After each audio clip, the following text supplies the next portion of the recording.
Part 4, Full Court Press Basketball Debate, March 24th, 2015. Yvonne, let's talk about the MVP race. How much more can we say? We're going to beat this dead horse? Give me, what are you thinking in your head? I'm thinking that what I know is going to happen and what should happen is very unfair and unjust. And we already talked about this earlier.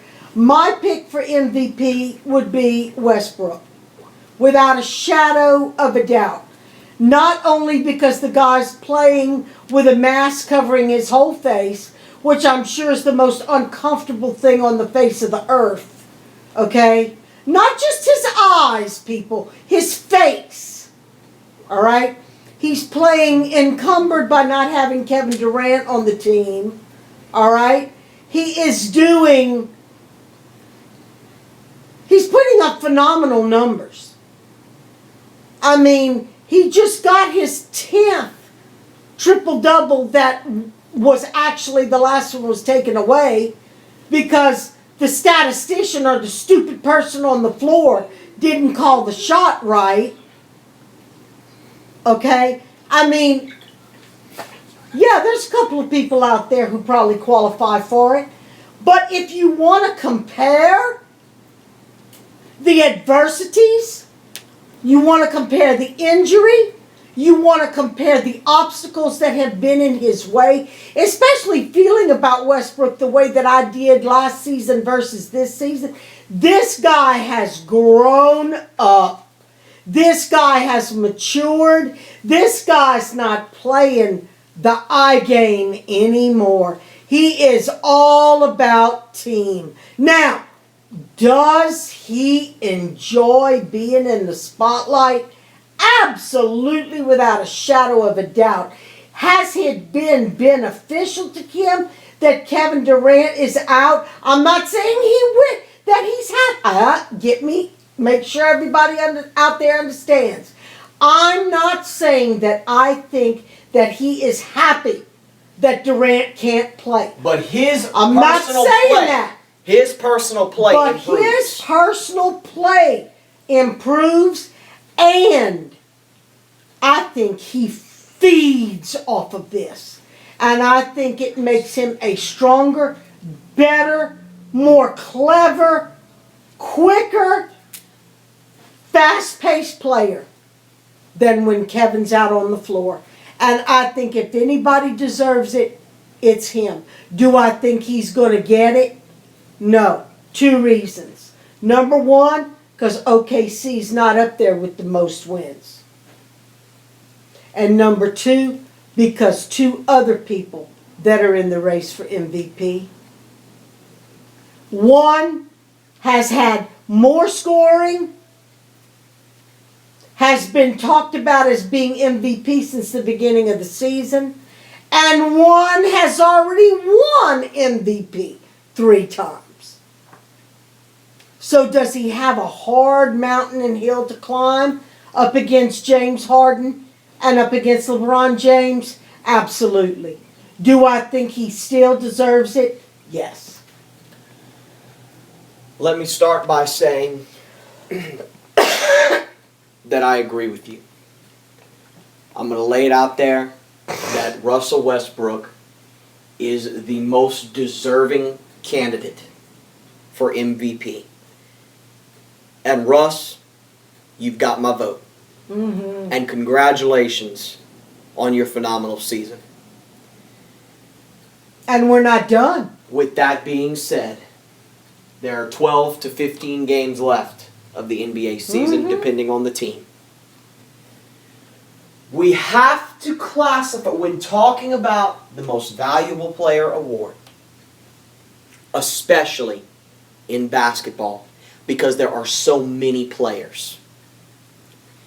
If you're going to throw that crap out there about it's got to be somebody that's got the best record, that's bull. We have to look at what classifies an MVP. An MVP is somebody that goes out there every night and gives you a performance that puts you in a position to win games constantly, consistently. The MVP is somebody that doesn't miss games. The MVP is somebody that is always on the floor and gives 150% effort in every game that they play. The MVP not only has the stats, but his team has the wins. Because the better the players play, the better the team plays. And I think that's bullshit. Then it should be the most valuable team award. With that being said, the player with the best stats this season is Russell Westbrook. Out of anybody in the entire league. On a personal level. Here is why Westbrook will not win the MVP award. Because he missed games. Okay? Not his fault, but he missed games. Because Oklahoma City is only 10 games above 500. Because Oklahoma City is clinging to a playoff spot.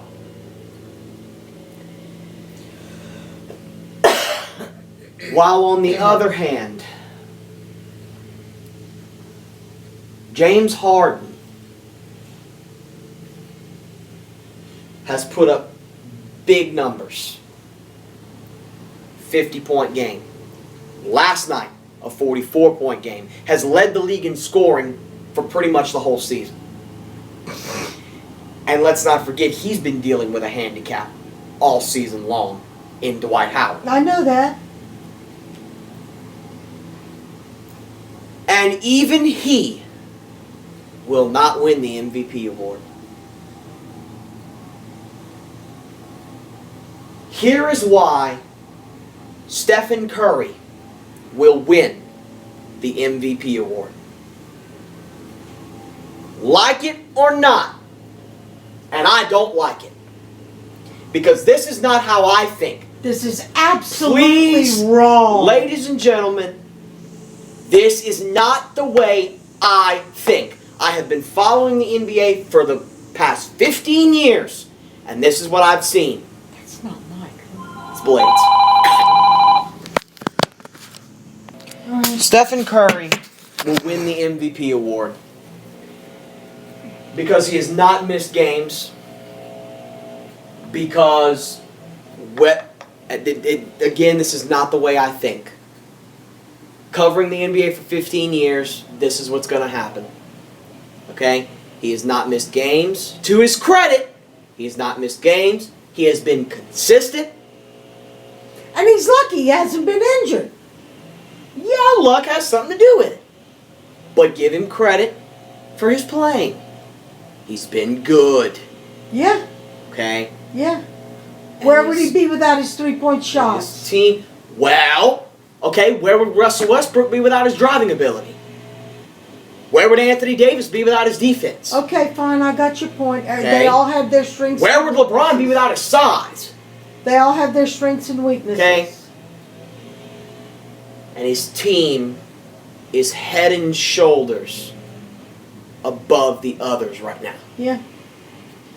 And his team is going to end up head and shoulders above the others. Because in the tight Western Conference, Golden State is way up there, above everybody else. Between second and eighth, it is extremely tight. But between first and second, there's a huge gap. And that's because Golden State keeps winning. And they've won all year long with a first-year head coach in Steve Kerr, who deserves an overwhelming amount of credit. Yeah. And who I think should get Coach of the Year. But Stephen Curry has been consistent. He is shooting lights out. Again is leading the league in three-pointers. Again again, and has improved defensively, as has the whole team. He is making the whole team better. And his team has the best record in the NBA, and they're probably going to end up with the best record in the NBA. And the spotlight shines out of his ass right now. Your MVP should be Russell Westbrook or James Harden. You can make a case for both. Your MVP will be Stephen Curry. If history follows itself. Because I believe Chris Paul should have been the MVP in 2007. Yes, I remember that. And Kobe Bryant got it. Yeah. Because Kobe's team was head and shoulders above the rest. But at the same time, Kobe had a great year. But do you understand what I'm saying? It's supposed to be the most valuable player. Okay? And you can have an elite, valuable player without your team being number one and head and shoulders above the rest. I agree. That's like saying in a dance competition, okay? You can have a partnership of anything. One person's going to outshine the other. The way I judge an MVP is like this. Okay, now that you've got the NBA's judgment of an MVP, I'm going to give you mine. You take Russell Westbrook with OKC, you take James Harden with Houston, you take LeBron with Cleveland, and you take Curry with Golden State. In the states that they're in right now. Injuries and all. Okay? Dwight Howard's back now, apparently, for Houston. Okay? Take each one of those players out of the team. And who suffers the most? If you take LeBron out of Cleveland, they can still win games. Mm-hmm. They did it. Mm-hmm. If you take Harden out of Houston, but you still got Dwight in there, apparently now, they can still win games. Mm-hmm. If you take Curry out of Golden State, I think they could win. Not obviously not like they are right now, Right. but I think they could. Right. I think they could 6, 7, 8 seed it. Right, but not Russell. Right now, in the state that they are in, if you take Russell Westbrook out of Oklahoma There is City, no way. they are last in the West. Which means Russell Westbrook, the way he is playing this year, holds more value to that team That's how it should be based. than those other three. Therefore, you've got the most valuable player. Besides the adversity and everything that he's That's gone how through I judge to get to that An position. MVP. So therefore, I'm taking LeBron completely out of this conversation. And in LeBron's place, I'm putting Anthony Davis. Okay. That's my MVP. Yeah, but Anthony's missed too many games. Okay? That would never work. I believe Westbrook should get it. I do too, but it's not going to happen. It's not going to happen. Your Pelicans outlook for this week.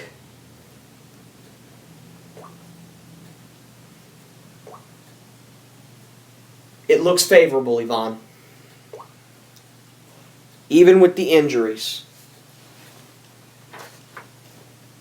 It looks favorable. Tomorrow night, at home against Houston. We got lucky. Okay? If Dwight's back, Dwight will return tomorrow.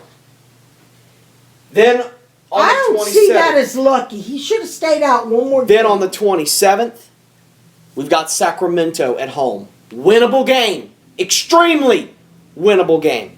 Then on the 29th, on Sunday, at home against Minnesota. Extremely winnable game. Then on the 1st, at the Lakers. That's Maddie. At the Lakers. Extremely favorable. Okay?